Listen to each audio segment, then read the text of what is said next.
Welcome to another episode of Give and Go, SI.com's critically acclaimed web series where we debate three of the biggest storylines in the NBA.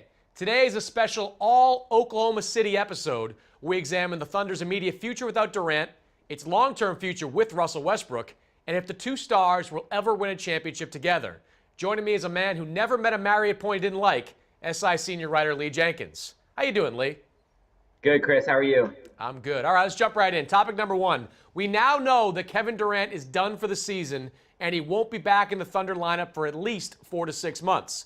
With Durant, the Thunder would have been arguably the greatest low seed of all time. Without him, Lee, what are they?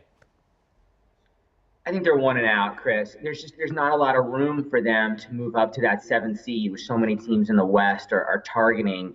I don't think they're going to get knocked out of the playoffs, but the Golden State matchup is probably just too difficult for Westbrook to overcome on his own. I mean, the wild card at this point, I suppose, is Serge Ibaka. And if he can come back and give them something, I suppose they could be, a tricky first round out in normal circumstances. But I don't think the Warriors this year are a normal opponent. And so I think they'll probably advance without too much trouble.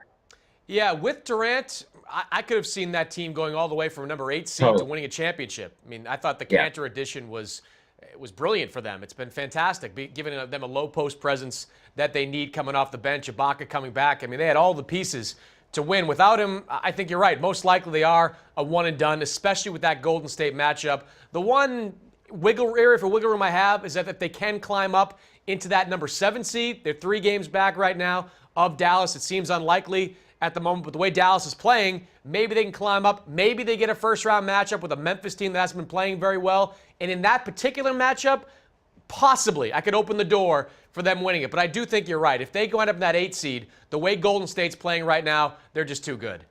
Yeah, Dallas comes to Oklahoma City this week, so it's going to give them a chance to get 2 back of the Mavericks. And if you get Ibaka back, I agree. Memphis has given Oklahoma City such problems in the playoffs in past years, but clearly the alchemy of this team would be different.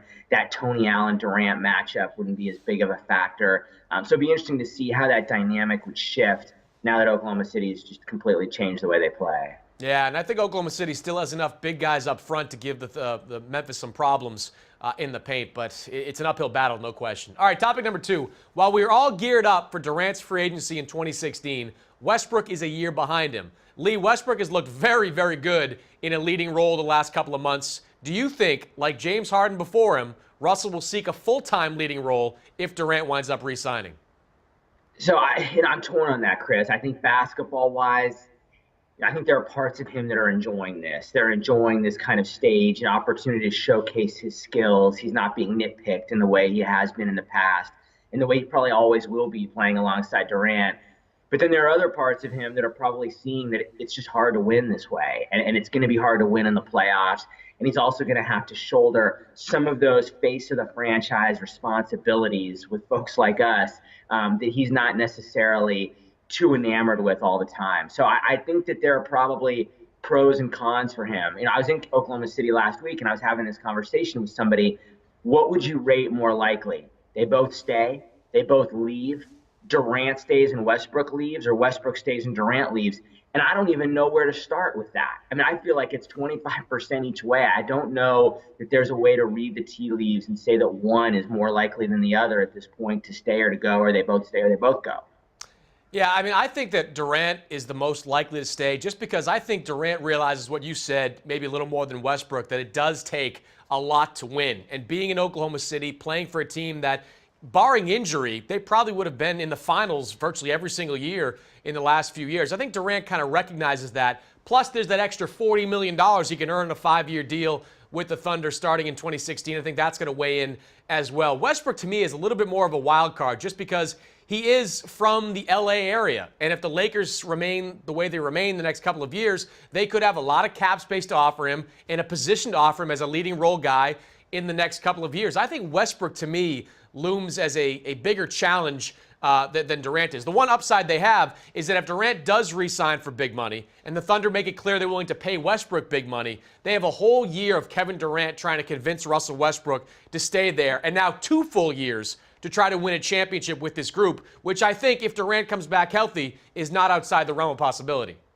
If I'm betting, I actually go the other way. I bet Westbrook stays, and it's just because I spent a little time around him last week, and I think he's one of these people he's got to be comfortable. He is sort of slow to trust, as we've seen, and I think he's kind of wary of different situations and the unknown. And I feel like the Oklahoma City organization has kind of ingratiated itself enough with him that I would bet that he doesn't want to sign up for anything new. But look, in this business, it's all just such guesswork, especially at this point, because I mean, the fact is the stakes are going to be massive for Oklahoma City next season. I'll probably pick them to win the championship. I think they'll be the most talented team in the NBA, but it's all or nothing for them. I mean, if they win that title, it definitely will affect the thinking of these guys, maybe if they reach the finals. But if they don't, then what? Yeah, I'm with you. I also think that the Thunder management are really banking on that fifth year meaning something to these guys. I know both of them earn a lot of money off the floor, but they're banking that in that fifth year, they're not going to want to turn down money that could be worth in the neighborhood of $40 million in a new collective bargaining agreement deal that takes in all of that TV money. With KD's injury, with the way Westbrook plays, the violent style he has, that fifth year might be more significant than it would have seemed a couple seasons ago. Yeah, it's just a huge amount of money. I don't care how much money you make in your lifetime from Under Armour or Nike, whoever it is. You leave that much money on the table, you're taking a big-time risk. All right, topic number 3. Taking all this in, Lee, taking all these variables, will Oklahoma City win a title in the Durant-Westbrook era? I'll say yes. I mean, Chris, I picked these guys to win the title every single season, I think the last 3 years.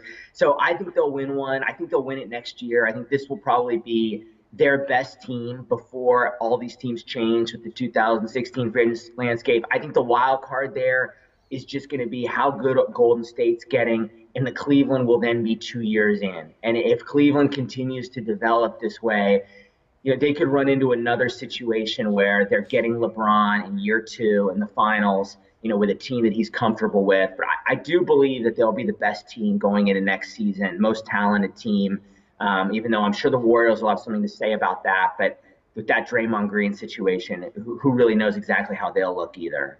Yeah, look, on paper, next year, I would take the Thunder to win the whole thing. But I'm a little scared. I don't know how scared you are of this foot injury for Durant. We're now on the 3rd surgery in the last 6 months. And every time you hear foot, it brings up images of Zydrunas Ilgauskas and Yao Ming and most recently Brook Lopez and the problems they had overcoming it. And really, this is kind of a 1-year window for this team to have this entire group together. Yes, they're going to be able to re-sign Enes Kanter if they give him the money he's looking for. Having that kid from Stanford come in next year, be their kind of first-round pick, mitigates the loss of the first-round pick this year. You've got some young talent that's going to keep getting better in a Kyle Singler and a DJ Augustine. So on paper, absolutely, I would pick them right now to win the championship next season. But I don't know about you, but the 3rd surgery on that foot, and a bone graft surgery no less. That's not a minor procedure like the last one was. A bone graft surgery makes me think that Durant might not be at full strength come the start of next season.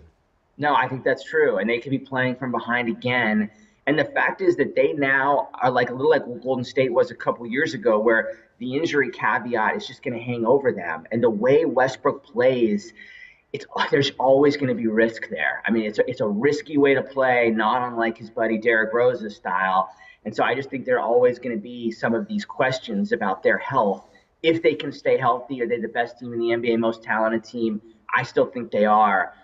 Can they still stay healthy for an entire season and be ready for the playoffs? They haven't shown an ability to do that. I mean, you look back, 2013, Westbrook out. 14, Ibaka out. 15, Durant out. Yeah, it would really be a shame if this team never won it, given how much talent they've been able to acquire through the draft, from Durant to Harden to Westbrook to right now with the guys that they have, no question. All right, great stuff, Lee. I'm going to go downstairs right now and check in with the bosses to give you some more money to get some furniture or something. I mean, yeah, it's a laundry room, Chris. Give me a break. I'm getting the best wireless signal I can for you. All right, great stuff, Lee. We'll catch up with you soon. All right, thanks, man. That's it for Give and Go. Catch us this week and every week right here on SI.com.